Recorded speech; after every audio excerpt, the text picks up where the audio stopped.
So the person standing here before you is more along the lines of who I really am in here, and not so much the person that created these pieces of art. That was at a time when I myself needed something completely different from the prescriptions and the alcohol, which tends to be the healing coping mechanism that is readily available for all humans, not just veterans. And I started to break down and peeled and peeled and peeled the onion apart, and I'm still peeling and still peeling and still dealing. I've had a long line of family members at war and in the military. My dad and I were in Iraq at the same time. And funny story about that, not funny, but he was supposed to come see me when we were in just east of Fallujah in Abu Ghraib area. And I didn't hear from him. I knew he was coming in on a certain date, but he didn't show up. I got an email from him a week later saying, sorry son, I couldn't make it, blah, blah, blah. You know, I'll see you when you get home. I asked him one night when we were at a bar, I was like, so what happened? He was like, well, I had a ride out there, but I didn't have a ride back. It wasn't guaranteed from the helicopter pilot. So I said, all right, that's cool. So he's like, well, I went on the roof and I watched the helicopter take off, and then 90 seconds later, it got hit by a rocket and went down. And that was the day my dad started smoking again.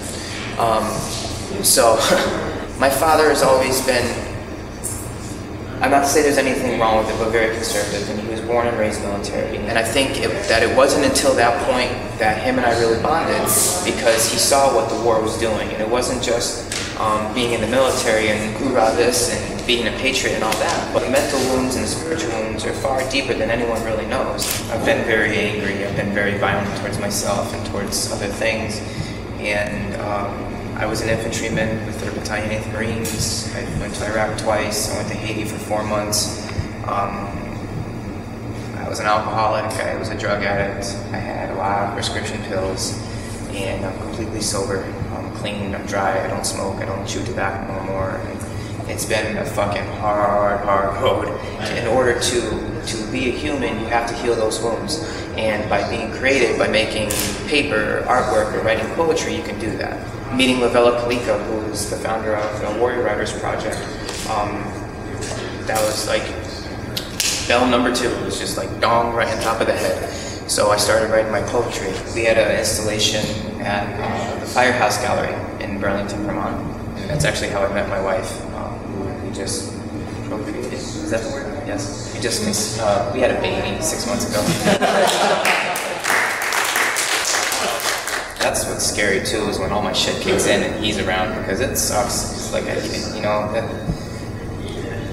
that's a whole nother ballgame, because I don't want to pass that along to him. But I'm hoping I have broken the cycle of warfare in my family.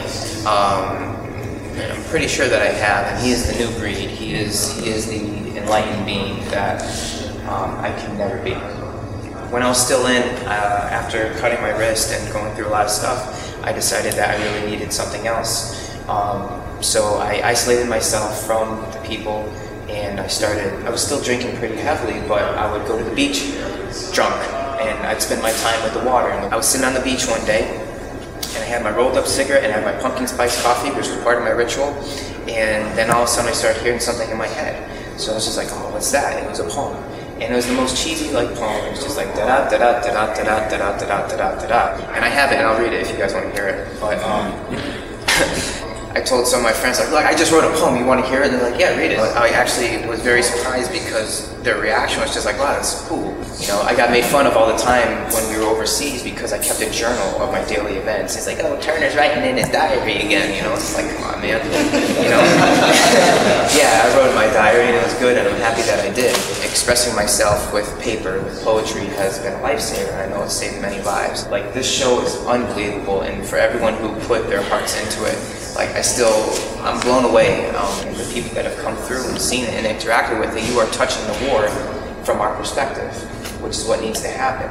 So I'm going to read you that cheesy poem, actually, now that we're talking. So bear with me, my writing has since changed drastically, but...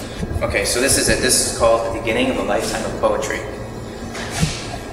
The waves roll in one by one, the day gets darker, setting sun.